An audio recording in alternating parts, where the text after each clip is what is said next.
Ultimately, I feel like it's not a necessity, and she should not go if her husband does not want her to go. However, if it's super important, then why can't we go together?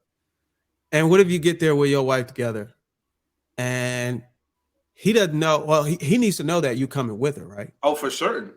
Shit, man. If I'm on my dying bed, and my wife walk up in her husband, like You don't want to I see, just that's what I'm saying. That's going to put the whole thing to kibosh anyway, because as soon as you tell him, well, listen, it'll be me and my current husband going.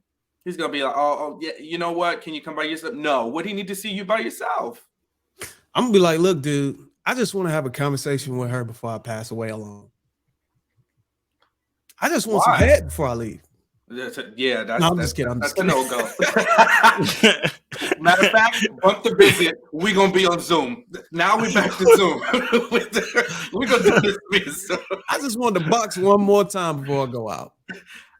You know what? We can expedite your last days if you want. we can move that along for you.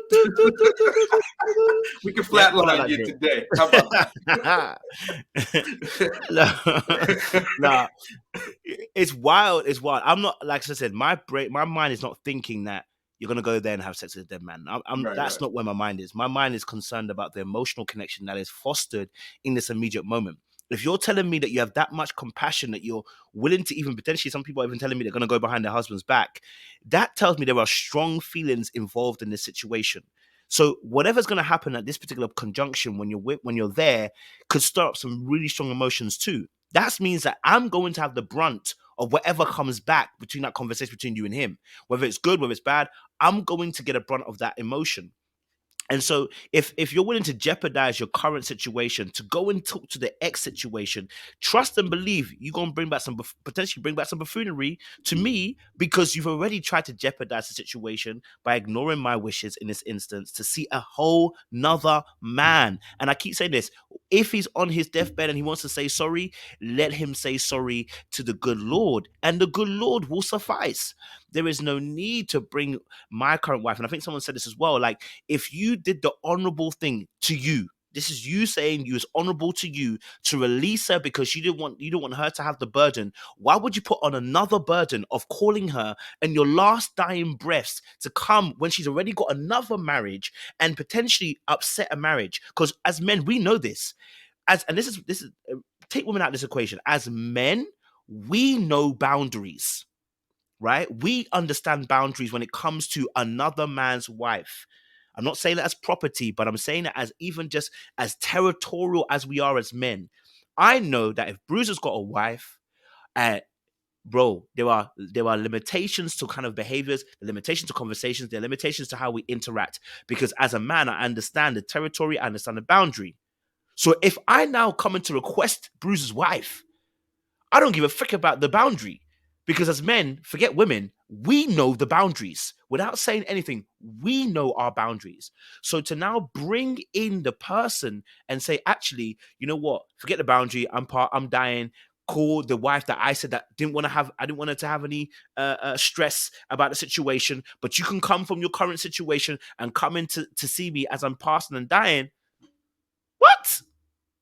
Sir, you're moving mad. That's why I call it manipulative, because as a man, we know the boundaries. You know what I'm saying? Better yet, if you really cared about her, hey, you know what you need to do? You need to tell her and then tell your husband and ask him if it's okay. If he's not cool with it, don't come. That's what you need Man, to be doing. man, you hit it spot on. The respectful thing would have been for him, instead of reaching out to the wife, he should have reached out to the man of the house and say, hey, look, I know you don't know me. I used to be married to your wife. I just want to ask you, is it okay if I could speak to your wife? That would have been the more respectful way to go about it. But you went behind a man's back to talk to his wife to get her to come to the hospital. Man, I don't like how that sounds, brother. Yeah, I'm still not. We going together. Yeah, you can ask me, but I'm not a cuckold. So like we gonna go together still. If it's something that's just that important. Fair point. All right. let's bring this part to a close then. Good conversation. Let's talk about the main topic of the day. We are talking about, can men tell women the truth in 2023?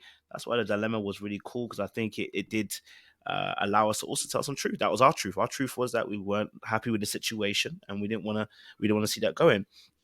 So the question we're asking here is a broad and general one. Can men tell women the truth in 2023? I guess really 2023 just represents the most recent of years. But let me ask a question, Bruiser, to you. Do you believe men